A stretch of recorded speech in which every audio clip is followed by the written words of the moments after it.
আদায় করা বন্ধ করে দেয়, আমি নিয়ামত দেওয়া বন্ধ করে দেব।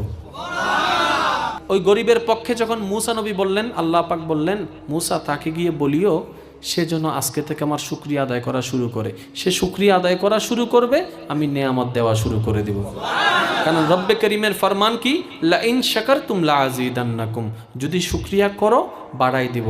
আল্লাহ ওয়াদা খেলাফকারী নয়, আল্লাহ ওয়াদা খেলাফকারী নয়, আমরাই উল্টা নিতে জানছি না। এখন মুসা নবী এসে বললেন যে আল্লাহ পাক তোমাকে বলেছেন তুমি শুকরিয়া আদায় করা বন্ধ করে দাও, আল্লাহ শুকরিয়া আদায় করা বন্ধ করে দাও, তোমার নেয়ামত কমে যাবে। এখন সেই ব্যক্তি উত্তরটা কি দিচ্ছেন একটু মনের কান দিয়ে শ্রবণ করার চেষ্টা করুন। সে বলছে, হে নবী মুসা, যখন আমার কোনো কিছুই ছিল না তখনই তো আমার মওলার শুকরিয়া আদায় করা আমি বন্ধ করি নাই। যখন কিছুই ছিল না তখনই তো শুকরিয়া আদায় করা বন্ধ করি নাই, এখন কি